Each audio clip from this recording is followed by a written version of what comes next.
Inmediato y saludo en primerísimo lugar a Arturo Cano. Arturo, buenas tardes. Muy buenas tardes, Julio. Pues, buenas tardes a todos desde un país en el que la ultraderecha no se atreve a decir su nombre. Muy bien, Arturo. Gracias. Juan Becerra Costa, buenas tardes. Muy buenas tardes, abrazo Arturo, Alberto y a todos los que nos están viendo, Julio, a ti y a Adriana. Gracias. Alberto Nájar, buenas tardes. Hola Julio, buenas tardes. ¿Qué tal Arturo? También un abrazo a Juan y a todos los que nos escuchan y nos acompañan. Juan Becerra Costa, ¿vas a marchar como ciudadano el domingo 27 de noviembre? Pues tal vez si no lo hiciera como reportero, lo haría como ciudadano, porque pues hay que estar ahí, es uno de los sucesos a los que no me perdería. Lo voy a cubrir, Julio, así como fui a cubrir la marcha el domingo pasado, y pues sí, ahí vamos a andar, a ver qué pasa, porque se van a juntar las marchas, ¿no? Sí. Ahora, Juan, ¿cuál debe ser la postura del periodista? El periodista tiene derecho a ejercer sus convicciones cívicas, ideológicas, políticas e incluso marchar y actuar abiertamente a favor de esa opción que él tiene. Bueno, pues si vas como periodista, vas a cubrir, no creo que te dé tiempo de aventar consignas, ¿no? Eso quiere decir, entonces hay que decirle al periódico que te retire el salario de ese día. Sí, porque no pero si no vas como periodista, es decir, tú como ciudadano, sí. ¿sí tienes ese derecho a participar abiertamente? Claro que lo tienes, pues el ser periodista no te quita tus derechos políticos, por ejemplo, no te elimina ningún derecho. Si eres afín a un partido político, eres simpatizante de un grupo, si apoyas a una causa y vas a una marcha como ciudadano, pues por supuesto que tienes el derecho de la libre manifestación, está en nuestra Constitución, ya que a la hora de escribir o de comunicar, tengas el sesgo, digas mentiras, es otra cosa. Bien, Juan. Alberto Nájar, ¿en qué momento puede el periodista actuar abiertamente como ciudadano en ejercicio de sus derechos? Por ejemplo, en concreto, en esta marcha. ¿Tú irías como ciudadano, Alberto? A esta marcha sí, a otras lo pensaría mucho. Digo, definitivamente no la del domingo pasado, pues esa sí iría nada más para atestiguar las miserias que luego de pronto aparecieron por ahí. Pero como periodista tienes todo el derecho a participar en la vida pública de la forma como tú lo quieras. Yo creo que la única condición es que no afecte tu trabajo o que si eventualmente te ves obligado a escribir sobre ese tema o alguna cuestión muy parecida, que dejes también muy claro cuál es tu posición. A mí me parece que hace falta un poco de ejercicio de transparencia por parte de algunos periodistas y algunos medios de comunicación, que no tiene nada de malo que tengas tú una militancia o una posición política. El tema es cuando tú pretendes, a partir de tu propia posición política o tus creencias, manipular la información que tú procesas, que tú transmites como comunicador o como medio. Entonces ahí sí ya hay un problema. Pero mientras tu situación, tu creencia personal no se refleje necesariamente, no se refleje en tu trabajo, pues no hay ningún problema. Como ciudadano puedes ir a donde quieras, eso me queda clarísimo. Bien, Alberto. Arturo Cano, ¿demerita o puede contaminar el ejercicio periodístico el que el periodista actúe como ciudadano manifestándose y apoyando su opción partidista o ideológica? Es una discusión tan vieja como aquella de que fue primero el huevo o la gallina, ¿no? En el mundo del periodismo existe la vieja discusión, y quisiera llevarla hacia allá, entre la objetividad del periodismo anglosajón y otras opciones que sin ningún empacho, sin ningún problema, asumen una postura, ¿no? En muchos medios en Europa, por ejemplo, no tienen esos pruritos de la prensa estadounidense o británica, en el sentido de una supuesta neutralidad y objetividad, que ya hemos visto que pues, en la realidad no existe. Los grandes medios que más han enaltecido la objetividad y la imparcialidad de la prensa son aquellos que han caído en el juego del poder, por ejemplo, para decir que en Irak había armas de destrucción masiva. O sea, son grandes medios que, envueltos en la bandera de la neutralidad, pues han servido siempre a los poderes de sus partidos y muchas veces de manera vergonzosa, como fue en estos casos. Creo que los periodistas tienen derecho o tenemos derecho a expresar nuestras opiniones políticas y a participar en tantos ciudadanos de la vida pública, y que hasta es una responsabilidad que debemos asumir como ciudadanos en esta república y frente a esta coyuntura marchista en la que nos han metido ahora a partir del éxito de la movilización opositora del pasado domingo. Gracias, Arturo. Juan Becerra Costa, ¿el presidente de la República debe dedicarse a gobernar en el aspecto más protocolario y más convencional?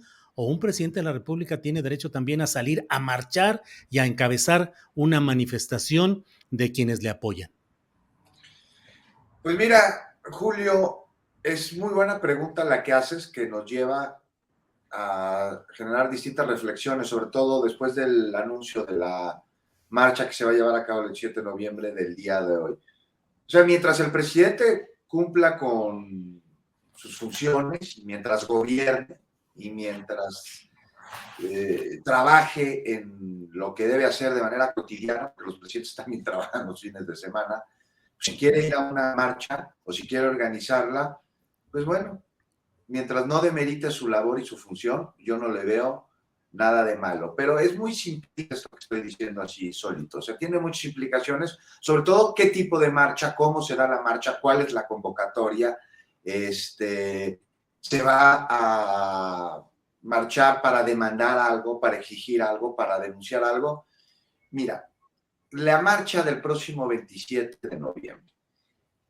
Más allá de que se van a juntar dos marchas, porque hay una de Frena, cuyo convocatoria es desde hace rato la misma, ¿no? Del Ángel al Zócalo, la cita, porque la convocatoria, esa claro que no es la misma y lo hemos visto.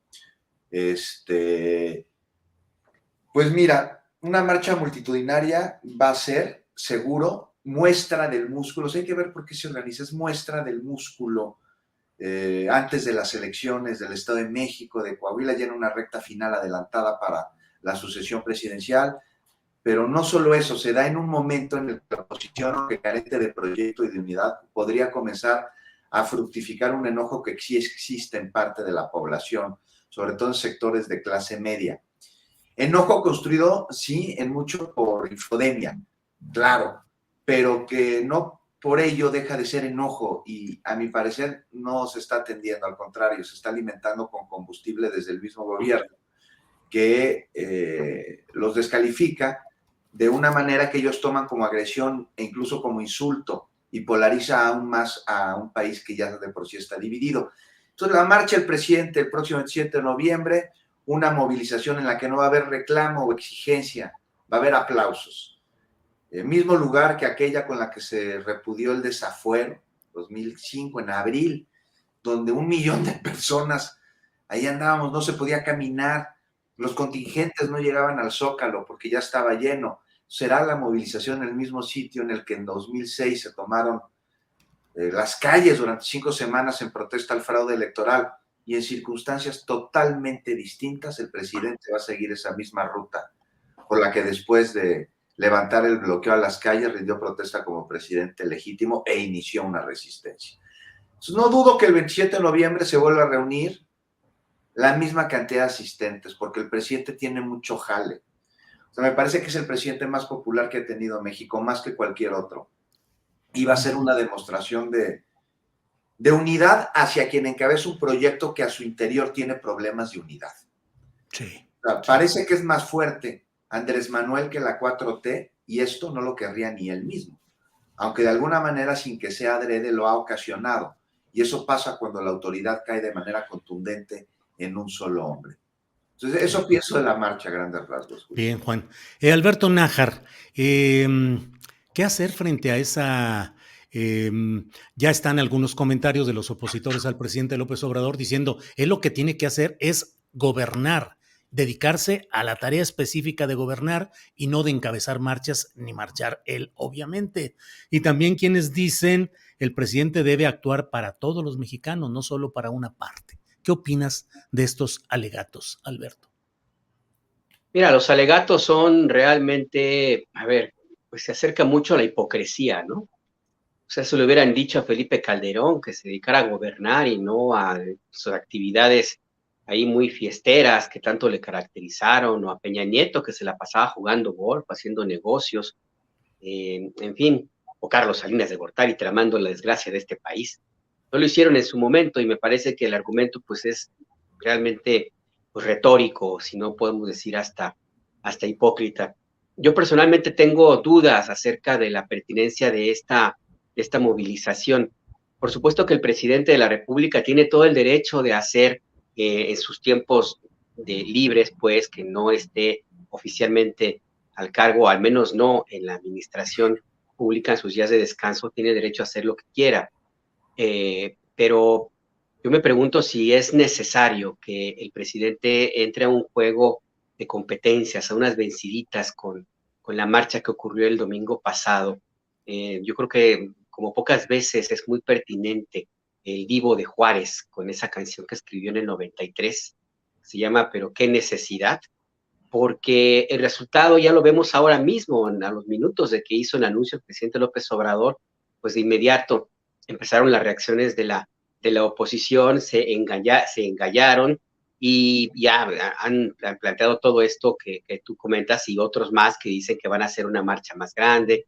En fin, yo creo que el presidente de la República no tenía necesidad de entrar a ese terreno, a esa competencia, porque por un lado, pues el tema de si se reunieron 50,000, si se reunieron todos los 8,000 millones de seres humanos que somos ahora mismo en Reforma, como algunos miembros de la oposición casi juran, se hicieron cálculos realmente estrambóticos de que había 600,000 personas y no sé tantas cosas.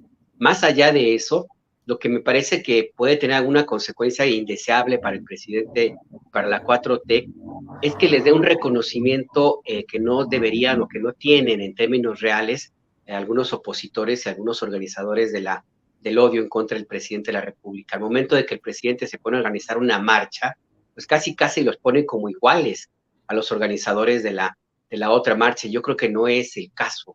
Yo creo que en sentido estricto, pues el presidente debió haber dejado que esa euforia tuviera su curso, que la estiraran todo lo que lo están haciendo los organizadores de la marcha y que básicamente muriera pues porque bueno, en un proceso natural, como corresponde a algo vacío, algo inventado, a algo que está sobredimensionado, como es el caso de la marcha. Y al contrario, al momento de que el presidente organiza esta movilización, pues les da como municiones, les da energía, les da una bandera más a estos competidores que les cayó como un regalote.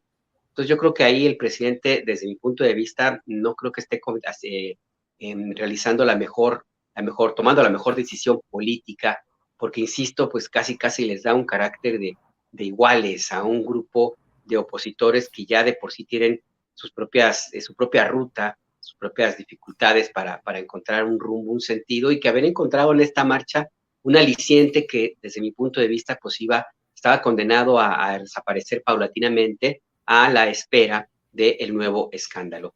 Pero bueno, pues el presidente decidió hacerlo de esa manera. Yo no había pensado lo que dijo Juan Becerra Costa, también me hace sentido, que tal vez el argumento no es demostrar algo hacia los opositores, sino el mensaje es para adentro, ¿no?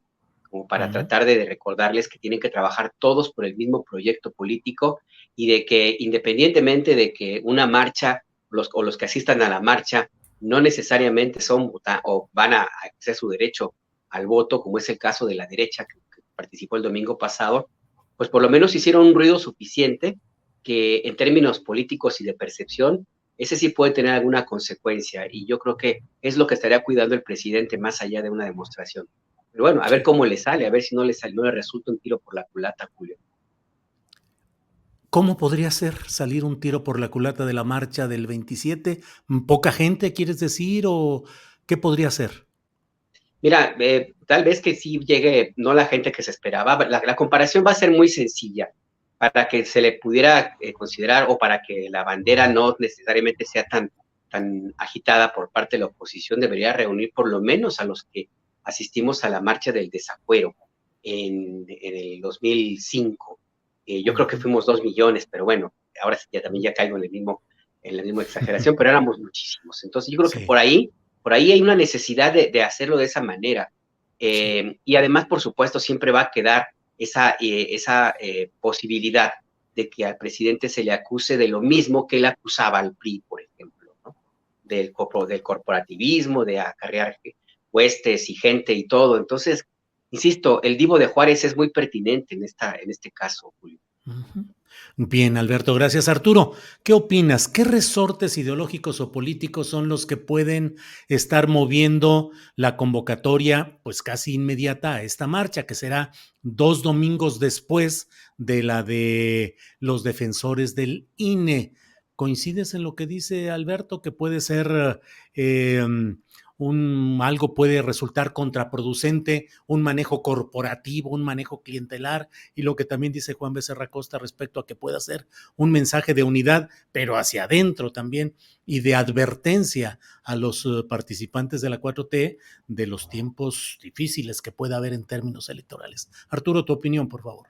Veo todos esos ingredientes en la convocatoria presidencial, pero también lo que apuntaba yo en mi crónica de la marcha del domingo, al final, donde planteaba que, que no había en la 4T, por lo que veíamos en las reacciones en redes sociales ese día, la idea o la aceptación de que ya les estaban disputando las calles. Evidentemente esto se hizo realidad y tan es así que el presidente asume ese reto porque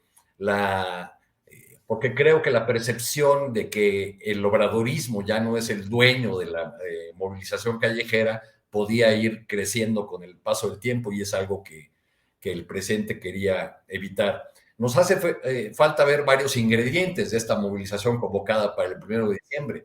¿Será una movilización en la Ciudad de México solamente o también en otras entidades y en otras ciudades, así como la hizo la oposición?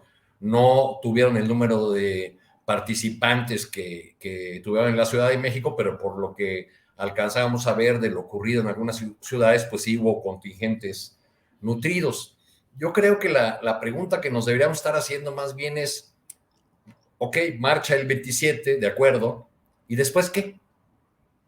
Una nueva marcha de la oposición para entrar en un juego de quién puede más, para entrar en un juego de vencidas. No hay que olvidar que lo que está detrás, o al menos el pretexto movilizador de la oposición fue la defensa del Instituto Nacional Electoral y el rechazo a la propuesta de reforma del presidente. Estas movilizaciones, ¿hacia dónde nos van a conducir? Van a profundizar la polarización y nos van a dejar rumbo a 2024 con un árbitro cuestionado por ambos bandos o al menos cuestionado con seriedad por uno de ellos. ¿Cuál va a ser la legitimidad o la confiabilidad de esa elección? Entonces creo que el mayor riesgo está ahí en que entre marchas te veas, pero el tema de fondo es con qué certeza de imparcialidad y cuál es el respeto que habrá de las fuerzas políticas a los órganos electorales, tanto el INE como el tribunal, resultado de esta polarización y de este juego de fuerzas que estamos viendo. Bien, Arturo. Juan Becerra Costa, no dejo el tema de la marcha en sí, pero paso a otros ingredientes que forman parte de este entramado con dos planteamientos muy concretos pidiéndote tu opinión. Uno, si crees que la reforma electoral tal como se planteó ya está muerta, es decir, no tiene viabilidad. Y segundo, si crees que con el plan B que ha planteado explorar el presidente López Obrador, ¿se podría salvar algo o definitivamente el sistema electoral como lo conocemos seguirá adelante? No, veo muy complicado, Julio, que pueda avanzar la reforma electoral en el legislativo. Me parece que ya las fichas están movidas y las posturas están tomadas. Algo extraordinario tendría que suceder. ¿Qué puede suceder? Porque ya ves pues, que no vivimos así como en un país así como muy aburrido que digamos. Ya están no somos ajenos a ellas.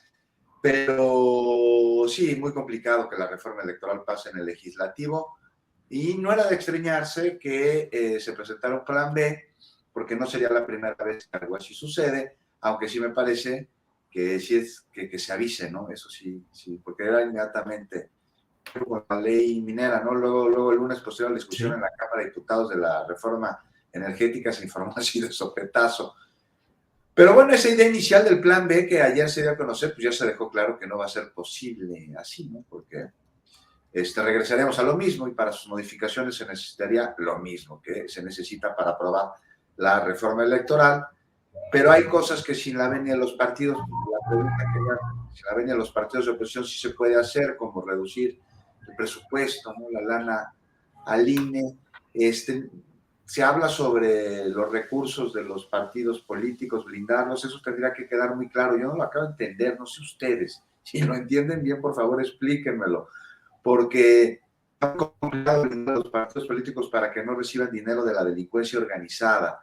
Pero reducirle la lana al INE sí es muy importante y es uno de los elementos más sexys de la reforma. Me parece que no es lo sustancial. O sea, ahí había otras cosas como elegir a los consejeros, a los magistrados, como todo el asunto relacionado con la disminución de legisladores. Y no sé, tal vez lo más interesante, posterior al anuncio de ayer sobre este plan B que podemos ver ahorita, es la inercia natural de las fichas derivada de los movimientos anteriores. Por ejemplo, Ricardo Monreal, ¿no? Ya salió a decir claramente que no se podría, que sería inconstitucional, que sería impugnado este plan B por la Suprema Corte de Justicia, y sí, tiene toda la razón. Pero de ahí salió el reclamo a Laida, al gobierno de no cumplir un acuerdo con Alito con respecto al quinto transitorio, la extensión de las Fuerzas Armadas en tareas de seguridad. Pues te digo ahí casi como cero de Alito defendiendo el PRI, se siente porque no se han cumplido acuerdos, y dijo algo muy claro Ricardo Monreal, no sé si lo vieron, habló de la mayoría en el legislativo, como ellos, no dijo nosotros. Y bueno, pues cada vez más a la vuelta de la esquina está diciembre, Julio. Diciembre le gustó para que se fuera, dice Ricardo Monreal. Ya iremos viendo cómo van todos esa temporada política. Alberto Nájar, reforma electoral tal como la había planteado el presidente, va para abajo. ¿Será una derrota? Yo me atreví ayer a hacer una videocharla en la cual decía que esa aparente victoria dominical de los opositores al presidente López Obrador podría terminar en una victoria pírrica, porque pues sería finalmente Morena va a poder poner cuando menos 3 de 4 consejeros en abril de 2023. A fin de cuentas, en abril de 2023 ya no estarán Lorenzo Córdoba ni Ciro Murayama. Y pues en términos generales, el Tribunal Electoral me parece que cada vez está más susceptible de alinearse con los poderes dominantes. Así es que, ¿qué crees tú? ¿Que realmente es una derrota realmente para 4T Palacio Nacional? ¿O es algo que en el fondo se va a revertir contra los propios opositores? Alberto. Mira, en términos estrictamente políticos y de operatividad electoral, no sería una derrota, porque, pues sí, es verdad, en 2023 los consejeros más polémicos, como el Lorenzo Córdoba, el Ciro Murayama, pues ya se van. Y efectivamente, el presidente tiene la posibilidad de integrar a un Consejo General Electoral con mayoría o que por lo menos tenga una presencia de consejeros mayoritariamente, por lo menos menos parciales de lo que se han demostrado hasta ahora. Entonces, en el sentido estricto del objetivo final de una reforma electoral como la que plantea, que es garantizar la democracia, que es terminar con este papelón que ha hecho el Consejo General del INE de ponerse de un lado de la ecuación en las contiendas electorales, pues yo creo que ahí tendría ya toda la posibilidad de que triunfe. En términos mediáticos, yo creo que ya esa historia ya está escrita. Ya la reforma electoral fue derrotada hace un rato, porque ha encontrado muchísima oposición, porque no han logrado comunicar bien las bondades de la propuesta del presidente López Obrador, no han logrado explicar necesariamente por qué tendría que ser mejor un consejo en donde los consejeros tengan que andar recorriendo el país y necesiten casi por obligación el respaldo de los partidos políticos para poder obtener el voto que les lleve a integrar el consejo, no han sabido explicar por qué puede ser más benéfica que la situación que ahora se tiene o el intento de hacer una modificación menor o por lo menos esperar al 2023 para tener lo mismo, pero sin tanto desgaste político. Entonces, por ese lado, yo creo que ya en sentido, te digo, mediático, esa batalla está perdida. En términos ya de la aplicación de la operatividad electoral, se ve que Morena va a salir avante. El tema es hasta dónde, por decisiones como la de la que adoptó el presidente hoy, de salir a disputarle las calles a una oposición que necesariamente no es lo grande que ellos creen que es, pues no sé hasta qué punto puede resultar contraproducente o que se pueda perder el impacto de la derrota o que ellos mismos se autoinflijan una derrota. Yo insisto en que deberían dejar que las aguas sigan su curso, que se intente hacer las modificaciones que se necesitan o se requieran, y si no, pues al final del día va a obtenerse un escenario de arbitraje electoral, pues por lo menos menos parcial del que ahora existe. Entonces, pues yo creo que hay como una especie, no sé, necesidad del presidente de salir a campaña, o hay algo que nosotros no estamos, o que al menos yo no estoy viendo, algo que realmente sea el tema central, el tema real, que le motive a tomar esta determinación, porque el término operativo, pues ya lo tiene ganado, es lo que yo digo. Bien, Alberto. Arturo Cano, perdedores, ganadores de toda esta etapa de la marcha del domingo que tú cubriste directamente, igual que mis compañeros periodistas de esta mesa. Arturo, ¿quién gana, quién pierde y cuáles son las perspectivas? ¿No habrá reforma electoral como la concibió la 4T? ¿Habrá mini reforma? ¿Se quedarán las cosas como están? De cualquier manera, Morena y 4T tendrán el control del INE en lo práctico a partir de abril de 2024. ¿Cómo ves las cosas, Arturo? Pues insisto en lo que planteaba hace rato, lo que puede resultar de todo este jaloneo en torno a la reforma electoral es que a final de cuentas tengamos un escenario similar o con algunos tintes parecidos a lo ocurrido hace unos años. Recordemos que en 2003, en los jaloneos para la integración del nuevo Consejo General del IFE, el PRI y el PAN excluyeron al PRD. Y ese fue el preámbulo de la integración de un Consejo General fuertemente cuestionado por una de las candidaturas, por la candidatura más competitiva, que fue la de López Obrador en el año 2006. Entonces, toda esta discusión a lo que nos lleva es, ¿tendremos un árbitro aceptado plenamente por ambos bandos, por ambas partes, o lo que estamos viendo en este juego de marchas, del que no excluyo la idea de que el presidente quiera afianzar en esencia, también es un mensaje hacia adentro, como señala Juan, porque el presidente quiere afianzar su papel de gran árbitro de la sucesión en su partido, ¿no? Entonces él, con esta movilización, pues se galvaniza, digamos, como el liderazgo único. Juntemos esto con el mensaje que le lanzó a Ricardo Monreal relacionado con la reforma, tras las declaraciones del senador respecto de que pues no pasaría nada que pudiese ser o ir en contra de la Constitución. Entonces yo creo que este lance, esta prueba de fuerza que estamos viendo puede dejar un gran perdedor, que es la propia autoridad electoral que resulte de estos cambios que vienen. Efectivamente, Morena va a tener la posibilidad de poner a 3 de los 4 nuevos consejeros o integrantes del Consejo General, y con eso tendrá mayores garantías de la actuación de un árbitro electoral del que se ha quejado persistentemente durante estos años. Pero la pregunta es, ¿será aceptado por el otro bando, por el otro lado, o llegaremos a 2024 con un órgano electoral cuestionado, así como se ha recordado en estos días que una parte de los opinadores, de los articulistas más o de las plumas más leídas de los grandes medios, en 2017 plantearon, como Sergio Aguayo, la necesidad de renovar íntegramente el Consejo General y cuestionaron la incapacidad de este INE, el de Lorenzo Córdoba, para fiscalizar los gastos de campaña de los partidos, entre otras cosas, ¿no? Creo que Aguayo llegó hasta frasear que el INE era un peligro para México. Arturo, bien. Juan Becerra Costa, hablabas de las otras marchas el propio 27 de noviembre y aparte de la que está convocando el presidente López Obrador, pues efectivamente Frena ya está reclamando. Mira, ponen este tuit, dice, el dictador AMLO contra Frena, el dictador López monta en pánico, gran marcha liberación, nuestros permisos están desde octubre, sí podemos. No es momento para tibios y pusilánimes.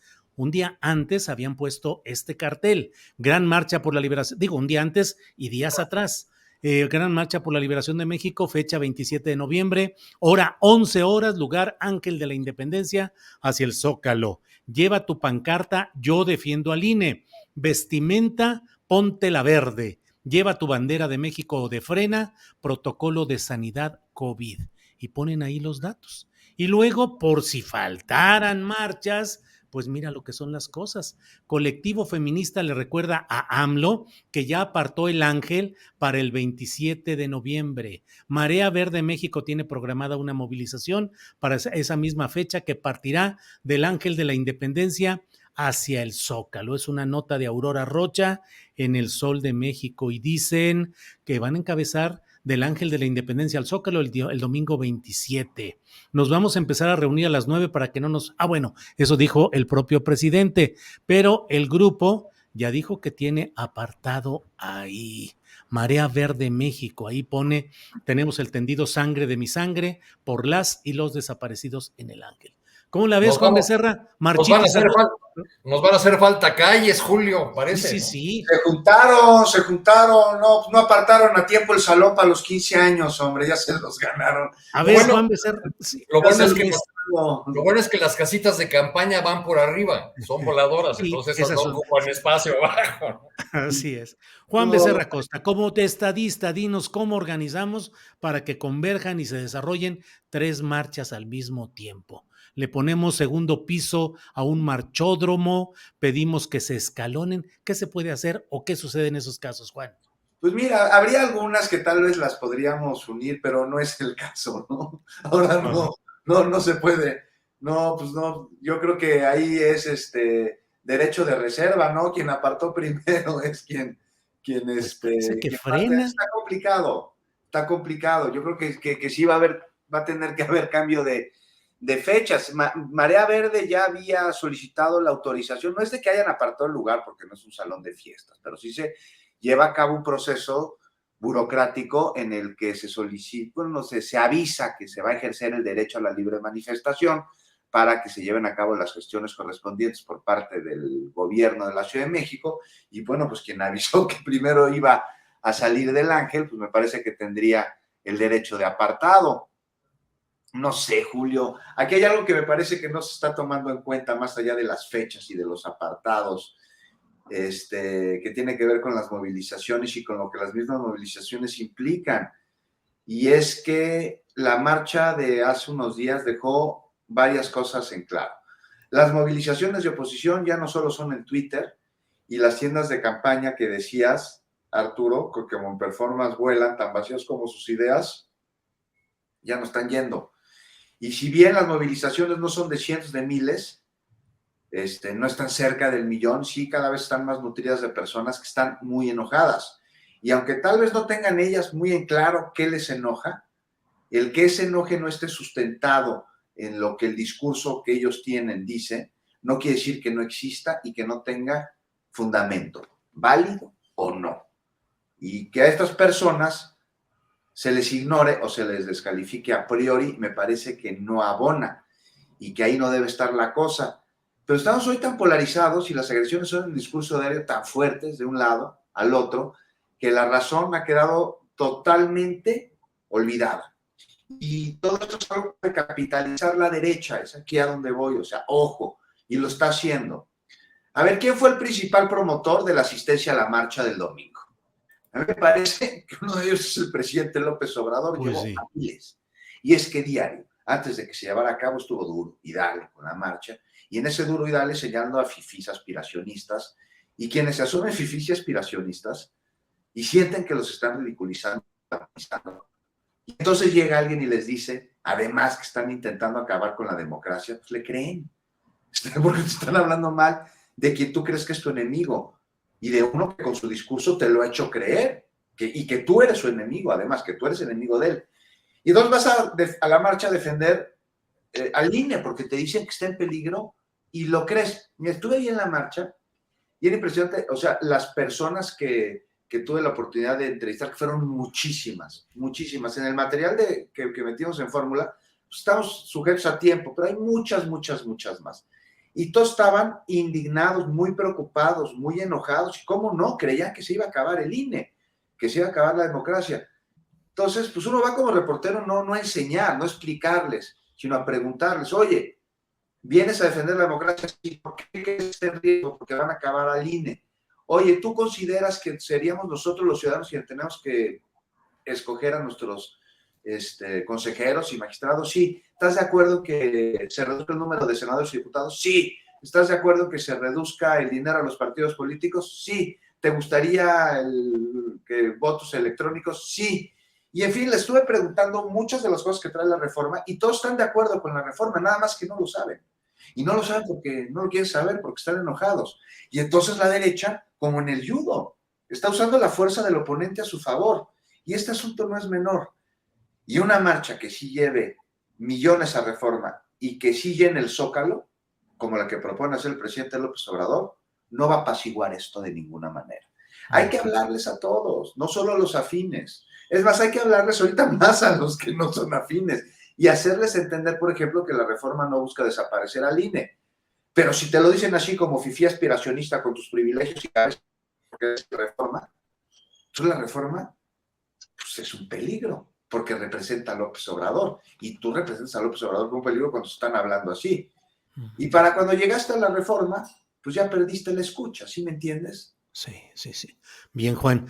Alberto Nájar, esta idea o esta hipótesis que presenta Juan del judo, ¿qué tanto realmente errores de comunicación, un discurso muy descalificatorio de los opositores y la persistencia del presidente López Obrador en la mañanera de estar machaconamente señalando los presuntos defectos y de una etiquetación de esos manifestantes, provocó esa irascibilidad, ese enojo, que bueno, me llama mucho la atención lo que dice Juan. Mucha gente sí está de acuerdo en lo esencial de lo que puede ser los cambios necesarios en lo electoral, pero política y mediáticamente, informativamente, parece que no se hizo un trabajo adecuado y entonces esa fuerza es la fuerza del judo que está potenciando esas marchas. ¿Qué opinas, Alberto? Mira, yo insisto en que no se comunicó bien esta reforma, que ha habido problemas de combatir eficazmente la manipulación que ya tiene rato que en el país y que ejerce muy bien algunos de los participantes y convocantes a esta marcha. Y también, obviamente, que existe, claro, un enojo de muchísimas personas, sobre todo de clases media, y a mí me preocupa, sobre todo las personas que viven en Ciudad de México, porque no sé, no es posible saber de dónde venían la mayor parte de los integrantes de esta manifestación, pero sí fueron muchos, fueron bastantes, y yo presumo que una buena parte pues pertenecen a las clases medias, que son las que en algún momento también apoyaron al entonces candidato López Obrador y que pues están desencantadas. Pero más allá de eso, independientemente de lo que planteas, de que la técnica del judo, yo creo que sí lo están aprovechando y lo están aprovechando muy bien por estas circunstancias que no se han manejado de una manera correcta. Yo también quisiera detenerme un poco en el componente de los miembros, los que participaron en esta marcha, porque el discurso que se ha planteado y se ha repetido ad nauseam por parte de los convocantes a esta manifestación es que hay un descontento nacional en contra del presidente López Obrador. Pero yo me pregunto si realmente es así, que es posible que sea de esta manera, pero dos, ¿es un descontento por su gobierno o es un descontento por el nombre, por la figura del político tabasqueño? Porque muchos de los que participaron, algunos físicamente y otros que pertenecen al mismo sector, de los que participaron en esta marcha, son casi los mismos que salieron en 2004 también a criticar al presidente, al entonces jefe de gobierno López Obrador. Provienen de las mismas zonas, tienen los mismos discursos, casi el mismo clasismo, el mismo odio, y por lo tanto a mí me hace pensar que en el fondo no se trata de una protesta por el gobierno que ejerce ahora el presidente de la República, sino que se trata de un desahogo de un sector que ya de por sí odia todo lo que tenga que ver con, con López Obrador, con la izquierda, con lo que representa el movimiento político que ahora nos gobierna y que de una u otra forma es muy difícil de que se convenzan. Entonces a mí me gustaría que nos detuviéramos también un poco en esto, porque no necesariamente lo que vemos ahora es algo nuevo, sino que ya ha existido desde hace tiempo y son los mismos que fueron derrotados en 2018. Entonces a mí me parece que eso también es importante, no caer en el garlito de quienes están, insisto, tratando de estirar al máximo la liga, de que creen o aseguran que casi hasta los marcianos participaron allí en esta marcha, pues porque básicamente lo que han hecho ahí han sido muy efectivos, pues es en el escándalo, en el ruido, pero en términos operativamente electorales no han tenido el éxito que ellos argumentan que pueden llegar a tener con esta manifestación. ¿Por qué? Porque básicamente se trata del mismo conjunto de personas, el mismo origen, la misma, los mismos argumentos, el mismo clasismo, que desde siempre ha estado en contra del presidente de la República. Eso me parece que también es importante apuntarlo para no tratar de inflar, pues, a una oposición que tiene un gravísimo problema en términos, bueno, tiene dos problemas. Uno, que no han encontrado a un personaje que pueda unificar a toda la inconformidad que dicen que encabezan los partidos políticos. No han encontrado un candidato todavía que haga frente a cualquiera de las corcholatas de la 4T. Y dos, sí existe una oposición fuerte, importante, pero no de los partidos. Los partidos han sido hechos a un lado y lo vimos en la manifestación de este domingo, que de una u otra forma, pues no hubo mayor presencia de los partidos, a pesar de que estaba ahí Alito Moreno. Entonces, a mí me parece que también es importante detenernos en esa naturaleza. Hay oposición, sí, pero ¿de los partidos? ¿O de quién? ¿Y de dónde vienen? ¿Son nuevos? ¿O son los mismos que siempre han propalado odio y violencia en México? Bien, Alberto.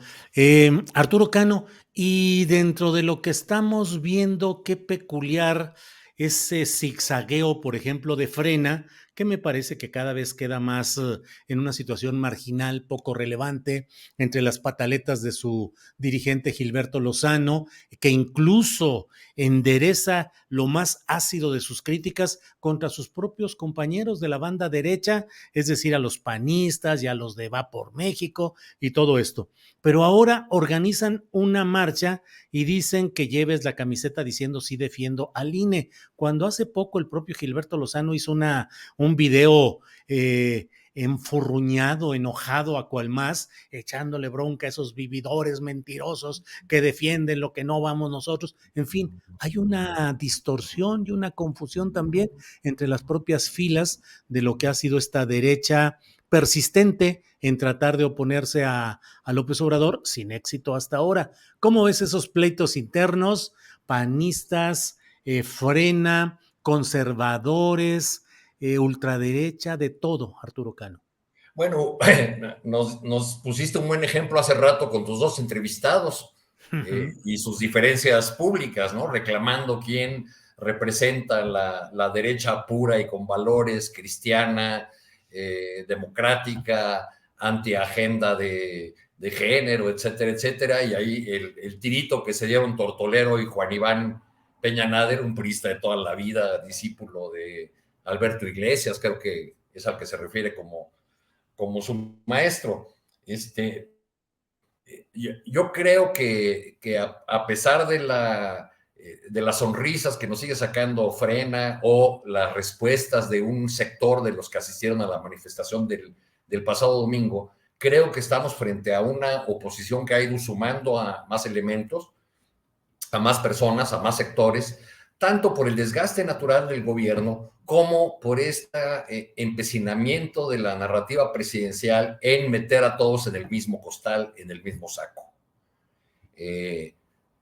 Digo, a una parte de los manifestantes que de manera legítima y siguiendo el juego democrático no están de acuerdo con la propuesta de reforma electoral y creen que hay que defender a esta institución, el INE, ¿por qué colgarles etiquetas ofensivas? Si bien se podría decir, pues es una lástima que marchen por sus convicciones, pero se dejen acompañar por ese ramillete de impresentables por el que se dejaron acompañar. Y ahí sí mencionar a Madrazo, a Ulises Ruiz, a todos aquellos autores de fraudes y tropelías que marcharon muy demócratas el domingo pasado. Creo que este es un fenómeno distinto, no me atrevería a cuantificar qué porcentaje es el mismo que se movió el domingo respecto de otras marchas de la oposición que no habían tenido una asistencia tan nutrida. Pero en la marcha del domingo sí vi yo a sectores que la 4T ha perdido en estos años de ejercicio de su poder, y no solamente a los que tradicionalmente se movían en contra de, digamos, se movieron como siempre los sectores de clase media de la Ciudad de México que sueñan todas las noches con Miami.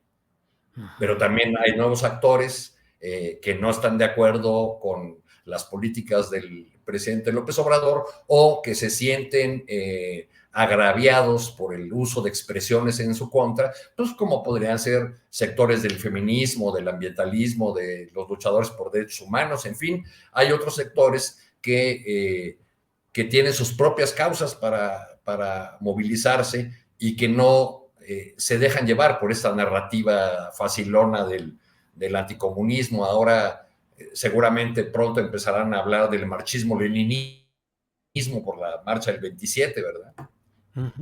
Bien, Arturo. Juan Becerra, creo que esta pregunta está diseñada para ti.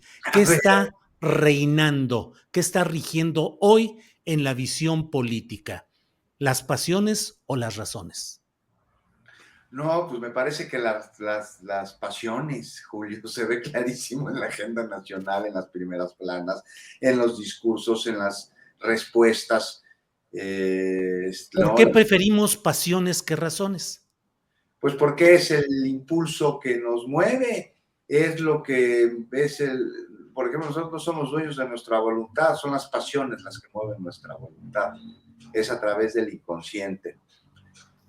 Hay un tema aquí que no es solo nacional, Julio. Esta pregunta que me haces me parece que tiene que ver a nivel mundial. ¿Qué es lo que mueve a la política? ¿Qué es lo que mueve a los gobernantes? Es lo mismo que mueve a las personas. Es lo que hace levantarnos todos los días de nuestra cama, que son las motivaciones.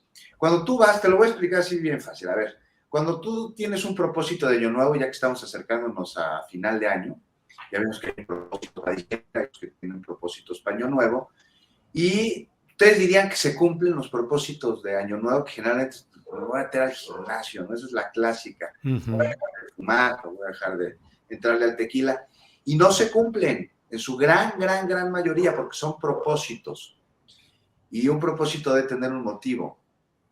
Entonces, si tenemos un motivo, y lo tenemos claro, y lo tenemos consciente, entonces el propósito pasa a un segundo término. Entonces, quiero hacer ejercicio porque quiero ser saludable, quiero dejar de fumar porque no me quiero morir antes de tiempo, quiero dejar de beber porque quiero ser funcional en mi vida profesional, emocional y familiar.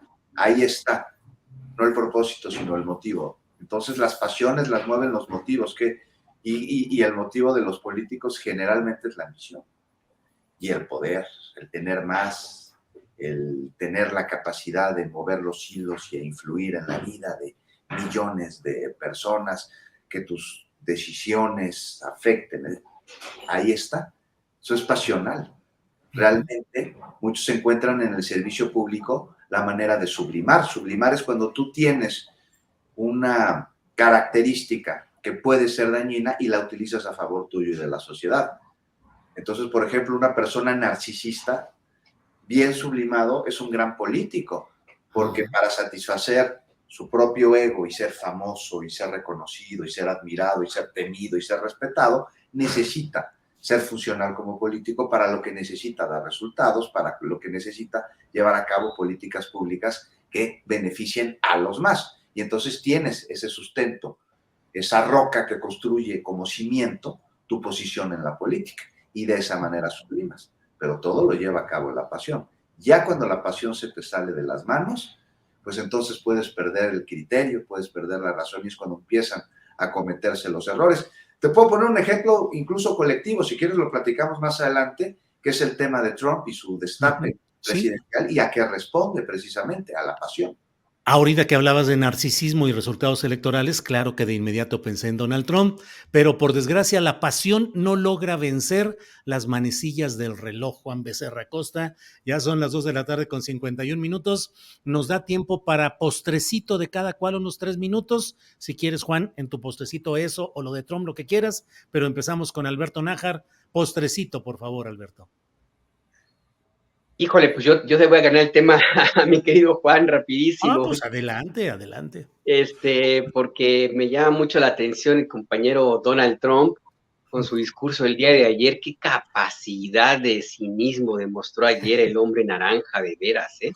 O sea, si hay un mentiroso contumaz, pues es este personaje y esta capacidad de inventarse o de reinventarse que, híjole, la verdad que de pronto pues se le hacía falta un poquito de este condimento a la política estadounidense, que hay que decirlo también, pues con Joe Biden, pues sí ha estado bastante aburrida, más allá del problema que pueda llegar a tener en términos de la salud personal de Biden, pues sí hacía falta un poco como de esta pimienta, sobre todo, ¿por qué? Porque pues ya queda cada vez más claro que Donald Trump está en su propia ruta de desaparecer.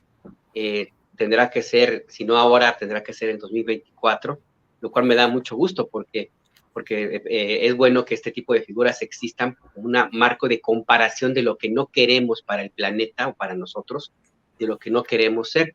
Entonces, pues sí, ya se presenta Donald Trump con en ese mundo irreal en el que vive, producto de no sé si la dieta de McDonald's que ha provocado eso, pero por lo pronto qué bueno que se presenta, qué bueno que haya oportunidad de que se desgaste, porque pues ahora no es el único y no es inevitable como candidato.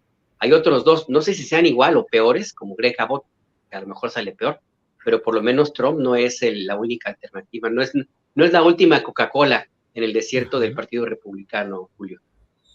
Bien, Alberto, gracias. Aunque se venda él como la última Coca-Cola en el último desierto de todo el universo. Pero bueno, Alberto, gracias. Arturo Cano, postrecito, por favor. Oye, Julio, yo me quedé con una pregunta. No sé si escuché bien o si Juan Iván Peña Nader te dijo que el Partido Republicano estadounidense está experimentando en México.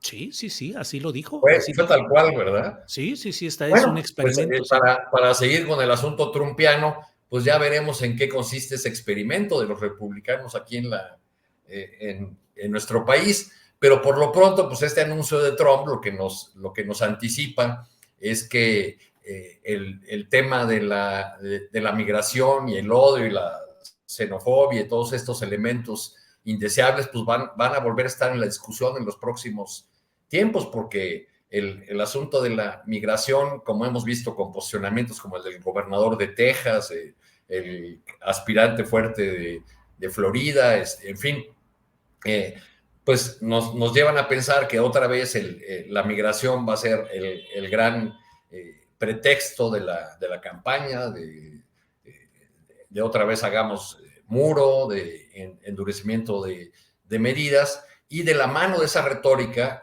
por desgracia, pues es muy probable que también aprieten las políticas inhumanas y terriblemente ineficaces que Estados Unidos ha tomado frente al fenómeno migratorio. Bien, Arturo. Juan Becerra Acosta, postrecito, estadounidense, mundial, sideral o local, lo que usted desee, por favor. Reconciliación, Juan, reconciliación, ya lo dijo Sandra Cuevas, ¿qué más quieres? Sí. Y el sábado. No sigas polarizando. Y el sábado viene el acto de Monreal, orador único en la Arena México, en un acto de una convención por la reconciliación por México. Entonces ya no va a ser, ya no va a ser diciembre, y va a ya estar no va ahí. a ser diciembre me gustó, sino el santo cavernario Blue Demon y el Bulldog. Va a ser más bien Exacto. la canción. Imagínate, claro. Juan, adelante, por favor. No, postrecito naranja de Trump, ¿no? A Porque ver. eres trae cantado y aquí nada más decir, ¿no? Que los especialistas siguen diciendo, no, para nada va a llegar, la ola roja se murió. Lo mismo decían cuando Trump contendió contra Hillary, incluso el mismo día de la elección decían eso, hasta las encuestas lo daban por muerto. Y miren, no ese mal chiste, porque así lo veíamos como un chiste de campaña, se convirtió en una realidad. Y no duden de que vuelva a pasar en el 2024 porque tiene algo que ningún otro político norteamericano. Representa a muchos ciudadanos, pero de a verdad, porque ven en él a la manifestación de lo deseado y al mismo tiempo de lo prohibido. Es decir, el norteamericano ha sido políticamente correcto en una sumisión conductual. Se les ha inhibido sus impulsos por el mismo proceso histórico que ellos han tenido.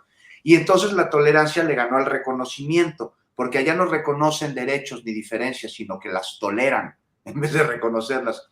Entonces repudian controlados por leyes y por normas sociales, y ya en privado, en familia, en confianza, se descosen casi clandestinamente. Entonces ahí sí critican a los asiáticos o a las personas con distinta preferencia sexual, o los negros a los blancos y los blancos a los negros o a los mexicanos, pero se juntan todos ellos en el metro y hasta corteses son entre sí, civilizados, respetan el lugar, por favor, usted. Y entonces llega Trump con el discurso a los 4 vientos de odio que tienen guardado ya por generaciones en su pecho y se identifican así.